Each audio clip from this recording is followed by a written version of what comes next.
What's going on, guys, and welcome back to today's ACSA episode as we get into the second part of this third week in the inaugural season of the ACSA. We're going to start things off with Dekalb A&M going up against the Rochester Enigmas in what should be a good start to a quadruplet of games that we have going here on the channel for today's ACSA action. So definitely make sure you smash that like button and hit subscribe if you do happen to be brand new to the YouTube channel.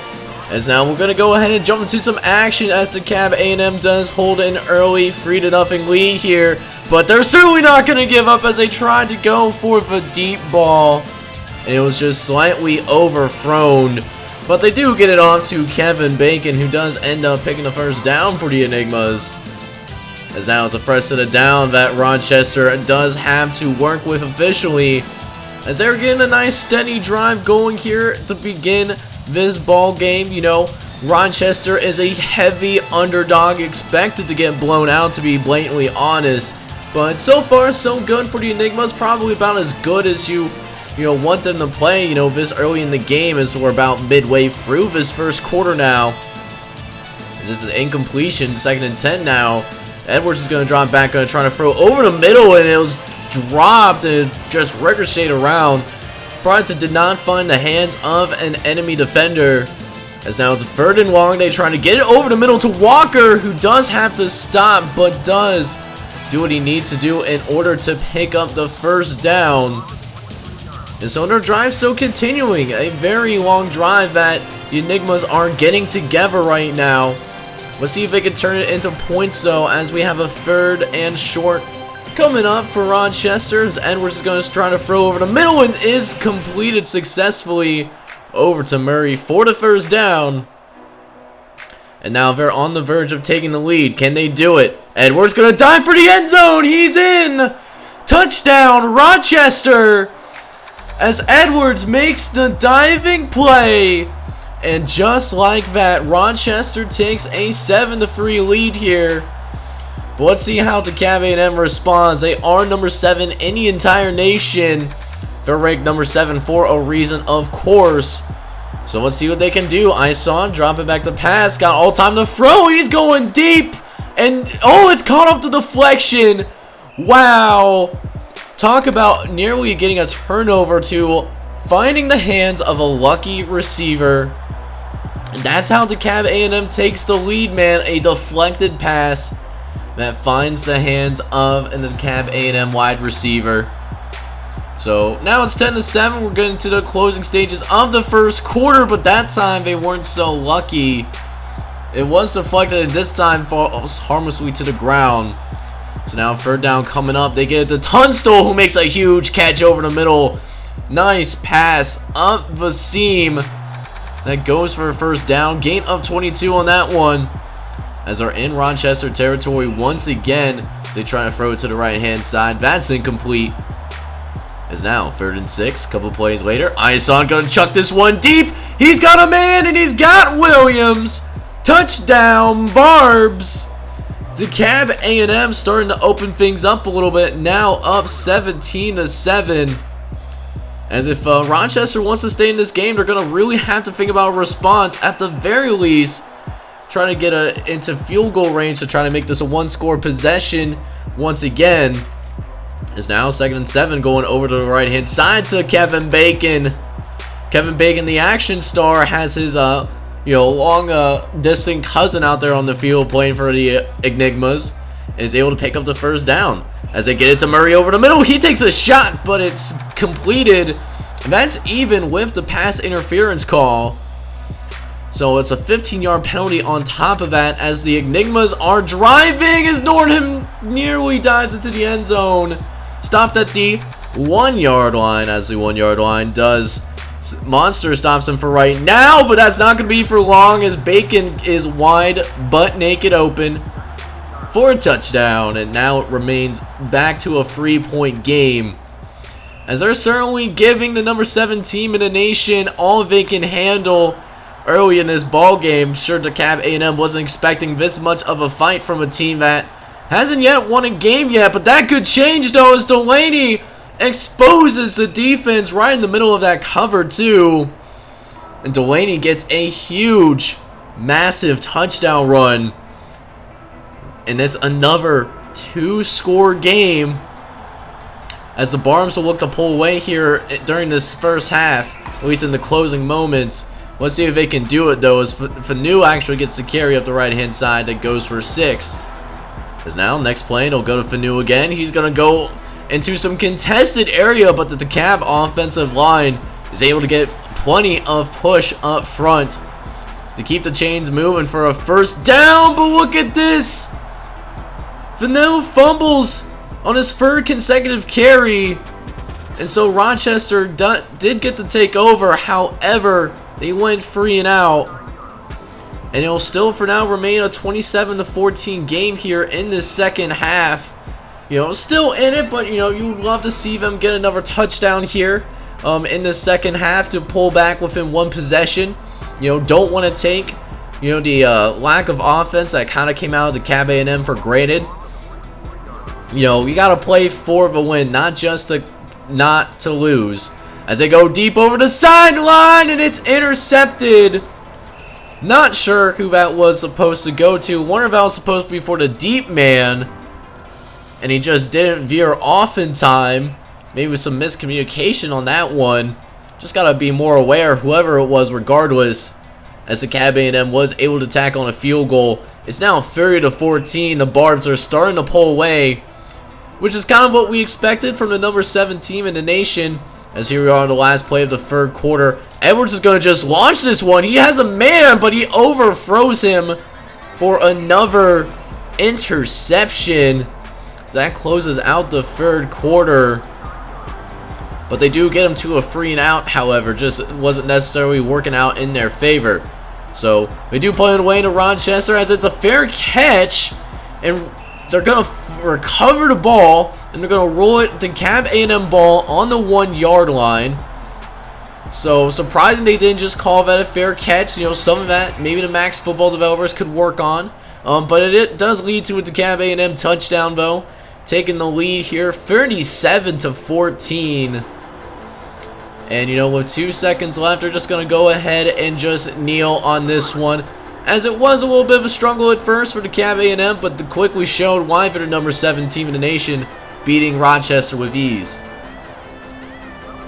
And now here we go for the second part of this quadruple header. We have the Anchorage Tech Whalers representing the Big Pacific Conference now going on the road to play against the Colorado Tech Rattlesnakes.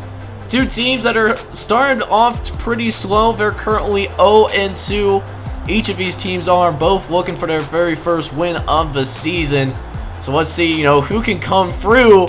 And Anchorage Tech looks like is going to strike first, as there is no flags on the play, and he was gone like a girl from a country song, as it is an early touchdown for the Whalers, taking a 7-0 lead.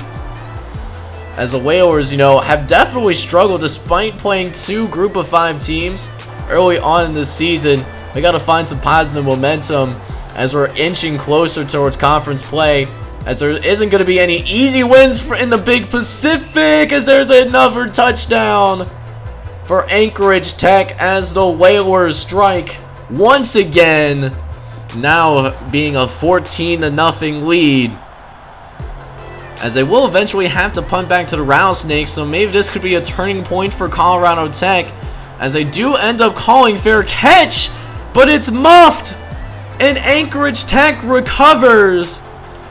So now a 1st and goal once again, and then that could have led to a touchdown, but the ball was dropped. So lucky break for Colorado Tech, but that would not last too long as the Whalers find the end zone again.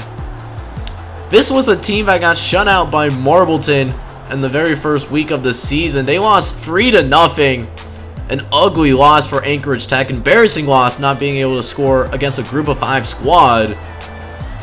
But now they're really finding the magic here, man. 21-0 here. They're already at midfield again, just leaving Colorado Tech helpless. Can't really do much of anything in this ball game. As look at this, caught off the deflection for a first down. So another gain of 10 as they'll go back to the pass, and once again trying to get to the left-hand side. It's incomplete, but they call pass interference on Colorado Tech. So they're on the edge of the red zone again as Lacey's going to go ahead and take it up forward for a gain of 6 yards on that play. Nice gain for the quarterback on that quarterback sneak, as Norris Lacey recognized that weakness, but takes a huge shot after that, which brings them right back to now a 3rd and long coming up. Going to try to throw it for the first down. It is successful. Braddock was there to make the successful catch that time. As Anchorage Tech is looking to really blow these guys out of the water. I didn't think they had it in them. I figured it would be more of a defensive battle considering how run-heavy Colorado Tech is. But, you know, it's still, you know, there's still some time left in the game. Maybe Colorado Tech will get their act together, you know, or at the very least keep these guys out of the end zone to slow down the bleeding a little bit. As 3 plays later, 3rd and goal. Lacey throwing towards the end zone, and he finds another touchdown, this time to his wide receiver in Chad Evans. And this is not looking good whatsoever. We might have our first blowout. And the thing about maximum football is you can't sim to the end necessarily, as there's another fumble for Anchorage Tech. Colorado just can't get anything going in this ball game. But, you know, you can't sim to the end, so, you know, I have to watch the whole thing through regardless of what, you know, happens in the game, as Lacey's going to go ahead and take it up the field for another first down, looking to really lay down the hammer against Colorado Tech. Although what I will do is probably cut towards the end of the game. They score, and they do it easily. Finds the end zone, and Colorado Tech couldn't score. They lose 38-0. You hate to see it if you're a Rattlesnakes football fan. So on that note, hopefully we have a more competitive game up next as we go over to Raleigh, North Carolina, where the Clinton Indians, Clinton College, are going to go on the road to play against the Raleigh Rams. And should be an interesting matchup as both teams do decide to employ a run-heavy approach on their offensive side of the ball. So could be a low-scoring slugfest with Clinton College, of course, having a better football team. So definitely favored for sure as we go ahead and jump into this action, as Edwards already has 3 carries to himself today. But they're going to throw it for first time in a little bit. Get the first down with ease. Nice first down for Clinton College as they got a decent drive going. 2 plays later, 2nd and 9. Going to McDaniel. He's able to make the catch. Gain of 6 over on that right-hand side, making it 3rd and short. Wouldn't be surprised saw some kind of quarterback draw, and that is exactly what we managed to get right there. And it's a first down for the Indians as Clinton College is still driving. 1st and 10. Malarkey going to try to throw over to the left-hand side. He's got Edwards for a pretty nice gain out of the backfield. They're in the red zone. Let's see if they can convert, but that could make things harder as they have a 3rd and long coming up that they have to deal with.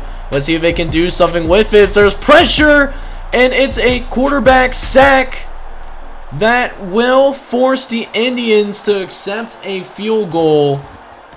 So definitely an unfortunate set of circumstances, only being able to get 3 points despite a very promising drive.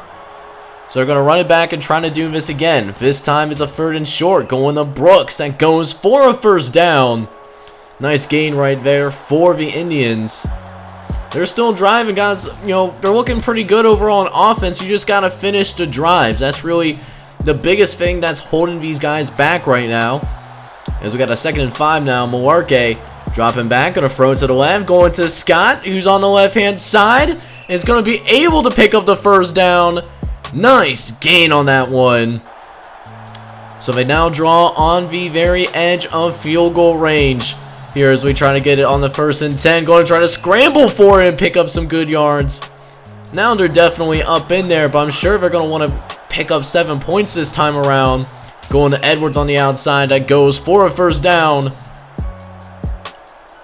What you love to see.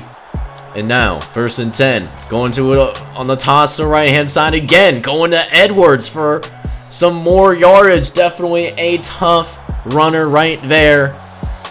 They'll go to him again because he's so tough. Going to Edwards. He takes some shots, but he's able to pick up the first regardless, though. First down for the Indians. They're on the verge of the goal line. Let's see if they can pick it up with Boozer, and he gets into the end zone. Touchdown, Indians. As Clinton College draws to an early 10-0 lead here in the great state of North Carolina. Makes you wonder what the Red Rams are going to try to respond with. You know, Clinton College has done a really good job of controlling the clock so far. As Raleigh, also a run-heavy team, now a little bit out of their element, being down multiple possessions early on. They might be forced to throw the football a little bit more often than maybe what they're comfortable with. We'll just have to wait and see, as we got a 1st and 10 coming up.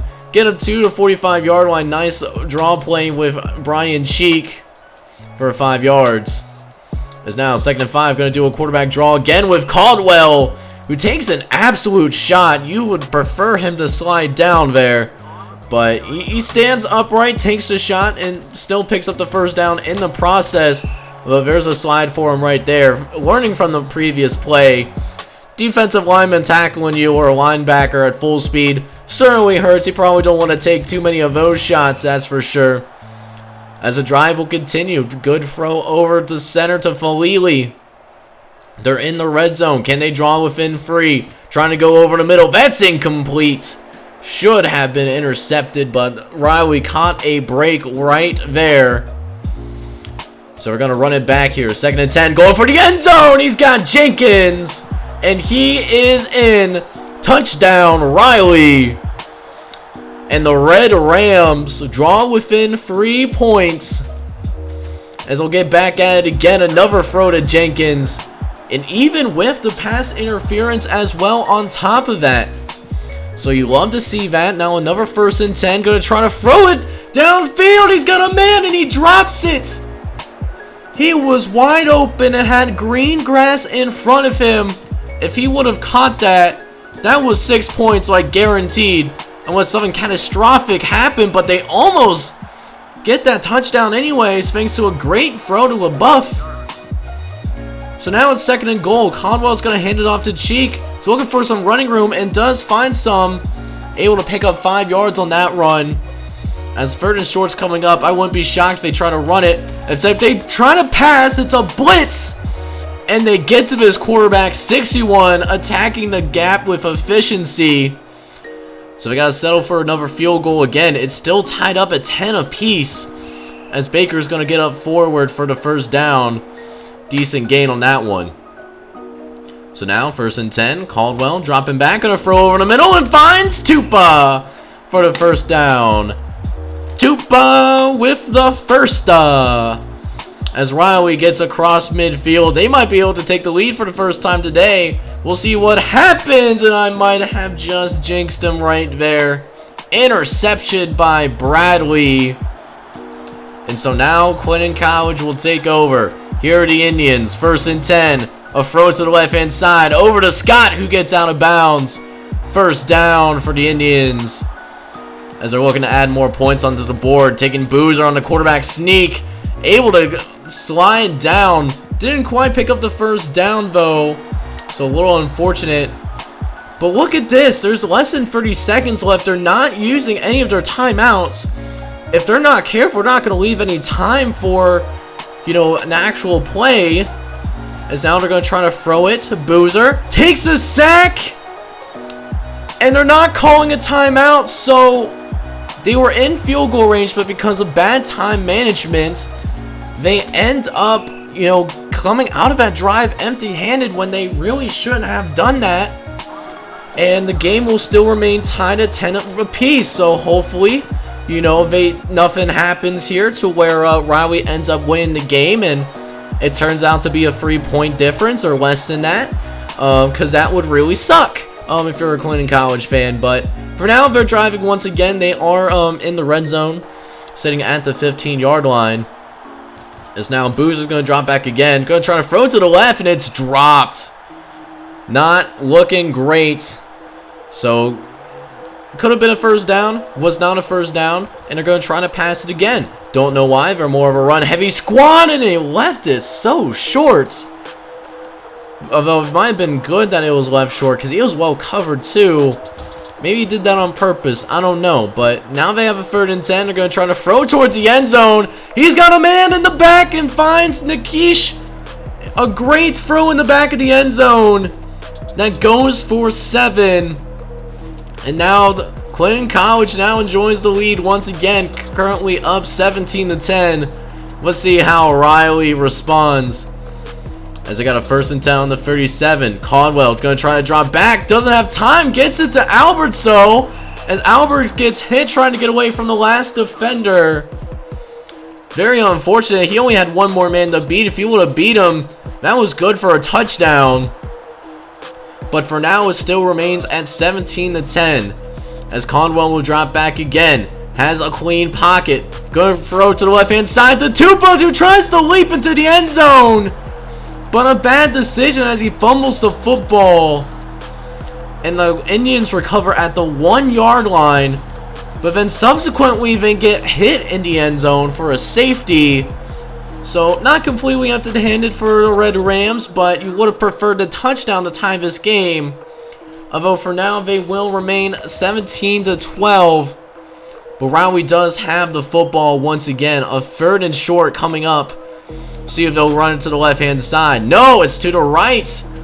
Almost pulled a Tony Romo and got that right, but that was not the case, and they still got the 1st down anyways. That's why I'm here in the booth and not actually coaching these guys up, as there's a huge hit in the backfield as the Clinton College defensive line makes a huge play, disrupting the rhythm of Riley. And now it's a 2nd and long. Going to try to throw back those yards and does get back to the original line of scrimmage. Or at least just about. So now 3rd and short. Or not 3rd and short. 3rd and 11. Definitely not a short pass whatsoever. But they made it look short though. As able to pick up the 1st down relatively easy.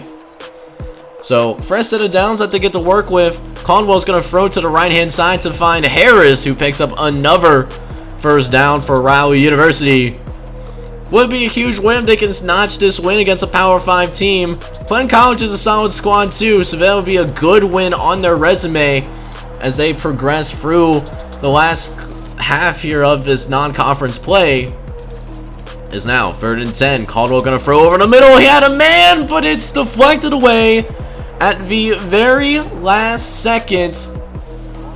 And oddly enough, they decide to go for a field goal, and that leaves them with only one more chance. Gotta throw it, and they don't get the ball off. It's a turnover on downs, and Clinton College is gonna get away here, barely escaping, winning by a final score of 17-15 in this ball game. And now we move on to the final game of this ACSA quadruple header over the course of week 3. We have the South Carolina Tech Engineers going on the road to play against Alfred the Great, home of the Saxons, representing the National Conference. And two teams that have really struggled to find their footing. You know, South Carolina Tech, you know, one of those teams that kind of sluggish and, you know, not the most disciplined teams in the world, but, you know, has some talent to make a run if, you know, they can get their act together outside of the field. Meanwhile, Alfred the Great still looking for their 1st win of the season. You know, but going up against some tough Power 5 teams, just haven't had it happen yet. But now they're off to a good start, though. I will say that getting that turnover will really help the Saxons' cause, as, you know, they try to do something with it, but they go 3 and out on that possession after forcing the fumble. So now the Engineers have the football back, and they're going to begin to drive, as they're now already at midfield.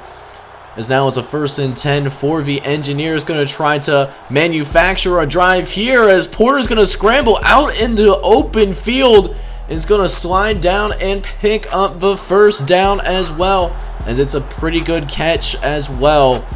As now another 1st and 10. An awkward throw, you know, across his body, but still somehow was able to, you know, nearly complete that, just a little bit off the mark.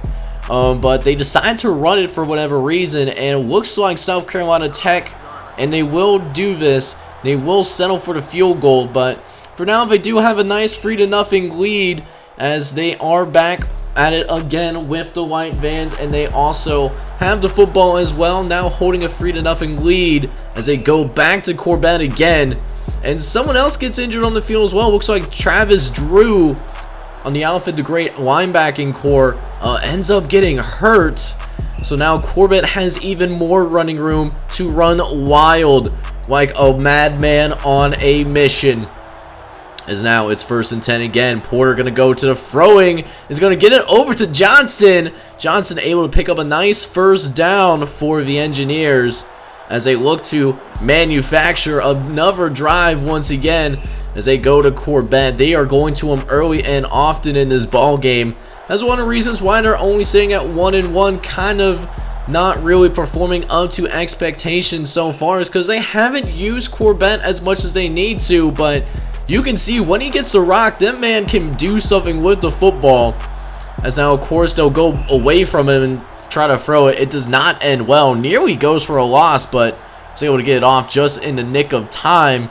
As now Porter throws across the body, tried to no-look past that one. He had an open receiver and did not need to do that whatsoever. But now it's 3rd and 10. They're going to try to throw over the middle, which is incomplete. But look at this. There's a pass interference against the Saxons. And so it allows the drive to still continue as they'll go to Corbett on the 3rd and 4. They do manage to pick up the 1st down. Let's see if they can get a touchdown, though. 1st and goal. Porter going to dive for it, and he's in. Touchdown, Engineers. What a play that we just witnessed right there, man. As now the Engineers now hold a 10-0 lead. And now the Saxons really need to respond here at home. They've been playing pretty solid defensively, but offense hasn't done anything yet. Let's see if they can change that narrative, though, as they got 2 consecutive runs that go for 1st down. So you love to see that. Definitely love to see that for sure, as both teams like to go for the long, methodical drives. Neither really killing the other team with, long touchdown throws or, anything special like that.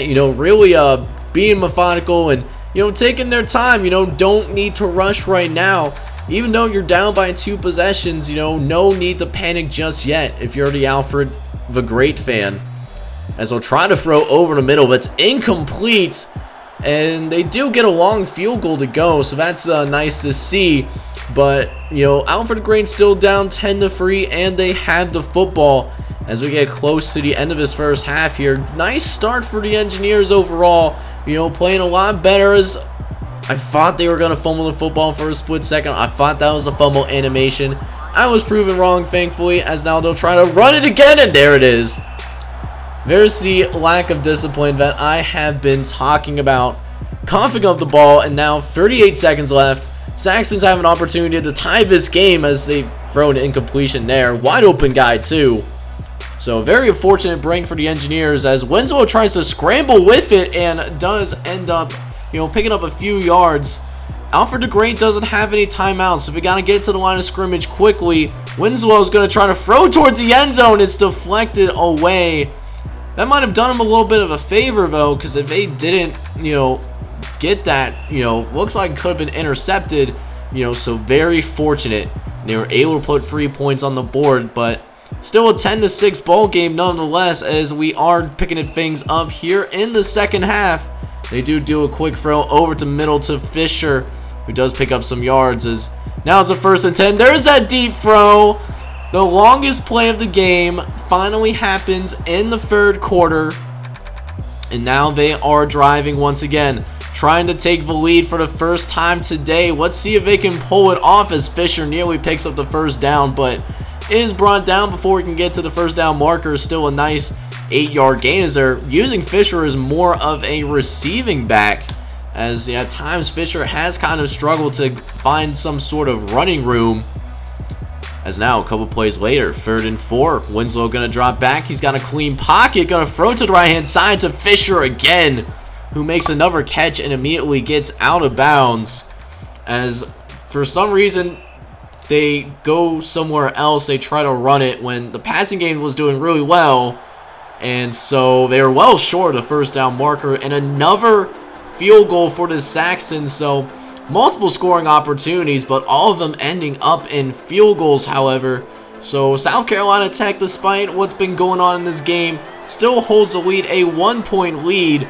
You'd love to see the Engineer offense get something more going here, as that will help them out for sure, getting them to the edge of field goal range thanks to that long throw.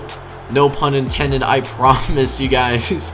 As they'll try to bring him back, get it to Johnson, and Johnson was nabbed of a touchdown run potentially. If it wasn't for the play by that Saxons defender, that was the only person stopping him from getting a touchdown, because he had open green grass right in front of him. As the Saxons are definitely committing more to the running game, and rightfully so. Corbett has been doing a really good job running the football today, finally giving him the looks that he certainly deserves. It's now 2nd and 10. Porter gonna try to throw quick to McIntyre, who nearly gets to the end zone, but is stuffed by the 1-yard line monster made famous by GG9. But that won't last long, as they find McIntyre in the back of the end zone. Touchdown for the Engineers. They will get the extra point as well, so now it's an 8-point game. So not only do you need a touchdown, you got to get a 2-point conversion just to tie this thing up. So let's see if they can pull through with it though.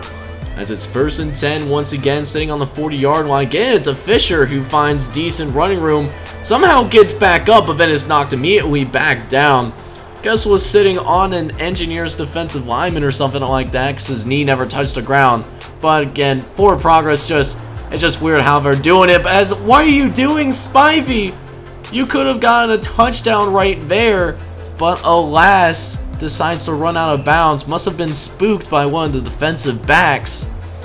And so the drive will still continue, but not in a good way. It should have been 6 points. It's now 3rd and 8. They get thrown back once again. We'll see what they decide to do here, as they do end up getting another field goal. But you're still down by 5. You still need a touchdown, and that's certainly not going to help the cause whatsoever. A safety is going to extend this to 7 points. So now all of a sudden, South Carolina Tech is in a position to potentially put this game away, since we're late in the 4th quarter now, and they get a pass interference too. Give them in the field goal range. They just need points, and this game will be over. And this could be the dagger, but hold on, ladies and gentlemen. We have a fumble that the Saxons do recover, so they have one last gasp of air. This could be their best chance to make it happen, as there's a 1st down right there to Rivers. The Saxons will drive, however, as Winslow drops back, gets to the left-hand side, over to Fisher, who dives forward for the 1st down, stopping the clock temporarily. But now that they're back on, clock is ticking. Tick, tick, tick, tick. Last 3 minutes, and wow, Spence goes up in the air. Was just flipped around like a rag doll. And so another, exciting play. It's the Saxons certainly not giving up right now, as Fisher refuses to go down too. Although, if you're not going to pick up any more yards, just go down. Save some time off the clock if you can. As they'll go to Fisher again on the right-hand side. He picks up another 1st down. Gain of 11 on that one. But there's still only a minute left. Crunch time coming. Fisher again making a play. Just putting the Saxons offense on his back. Pulling a Greg Jennings. I put the team on my back though. As now they're on the edge of the red zone. They try to go to Fisher again, but this time there's miscommunication. But at least it stops the clock temporarily, as a couple plays later, 3rd and long, gonna try to go for the 1st down, and it's incomplete. Broken up. And now one last chance. They try to fool him with the halfback draw. It doesn't work whatsoever. And so South Carolina Tech's gonna walk away, improving to 2-1 on the season, beating the Saxons from Alfred the Great University 19-12. So now that we are back here in the studio, let's go ahead and check out some scores that are roaming around the ACSA over the course of this week. First game that I want to talk about is Southern New Mexico going on the road to play against Palo Alto State. They win 39-9 while improving to 3-0 on the season, while Palo Alto is still looking for their first win so far. Meanwhile, not to be outdone, Sugar Land State went on the road to play against Modesto State, and they look like a legit squad, winning 48-6 against Modesto State and also improving to 3-0. Looking to enter the top 25 for the first time this season, the Ron Burgundy Anchormen went on the road against Marbleton, and they looked the part for sure. They win 51-3, improving to 3-0. It'll be interesting to see if they can climb to the top 25 for the first time this season. Meanwhile, Montana A&M continues to look impressive after their opening game, as they've been on a roll for the past couple of weeks, including this game against Southern Cal Tech, which they do win 36-6. Now, Tacoma State was one of the more impressive teams in the first couple weeks of the season, but that comes to a crashing halt. Going up against the Pacific Tech Tropics, they lose badly, 33-6, but for Tacoma State to take a huge plunge down in the polls, ultimately leaving the top 25. Meanwhile, Burroughs State looks to replace Tacoma State as they beat Wyoming State 36-6. Burrow still sitting outside of the top 25, but let's see if this is the game that ultimately gets them in there. In the meantime, Southfield enters this week number 9 in the country, and they looked apart for the most part, as they went up against the Brandon Bears from the Midwest Conference and won convincingly 36-6. In the meantime, though, Phoenix State went on the road to play against Houston Tech, home of the Red Bears, and won convincingly on the road as well, winning 39-9 on the road. Bayou State also took care of business against one of the better teams in the Sunshine Conference in the Virginia Christian Saints, and as they won 33-15 against a underrated squad. Capital Tennessee also showed that they deserved that number 2 ranking as well, winning 30-3 against the Darden Jaguars from the Stars and Stripes Conference. AJ Moore Academy also proved that it belonged in the top 25 as they went on the road to play against Southeastern A&M and won 36-15. Meanwhile, Alabama Hoover continues to impress and show why they should be the number 1 team in the nation as they destroy Thomas Jefferson College 69-0. 69. Nice. Cibolo is also looking pretty darn good, as I believe they're also representing either the Super South Conference or it's the Big Southwest Conference. Can't quite remember off the top of my head, but they look pretty good, man. 39-6, they go to 3-0. Mississippi A&M also looking like they have all the components of a top 5 team, living up to those expectations as they destroy the Virginia Coastal Waves 54-3. What a dominating performance. Not to be outdone, Southern Alabama State puts up one of the highest scores of the week, destroying the University of Southern Virginia in Danville 72-3 at their stadium too. That's the sad part. But the highest score that's been posted so far this entire season, Central Georgia A&M, man. You think they're pissed losing their opener and falling out of the top 25? This might bring things back into fruition as they destroy Tulsa Christian's hopes and dreams in one single game, winning 96-0. Not a lot. There's some teams out there that might not put up 96 points the entire season.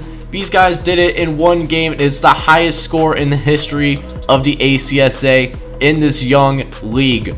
Also putting up an impressive performance is the University of Georgia, UGBC, destroying Franklinton 69-0. Nice. Tulsa, Alabama also had a pretty nice performance as well, winning against the University of Virginia at Virginia Beach by a final score of 60-3. Chattanooga Tech also took care of business as well, destroying Spring Creek 51-0. On top of that, the Iowa Institute of Technology is not even ranked yet, but they look like a ranked squad as well, winning 51-3 against Montana State Helena. We also have another upset on our list as the Clinton Knights strike again, their third top 25 victory, beating Florida Tech by a final score of 15-12.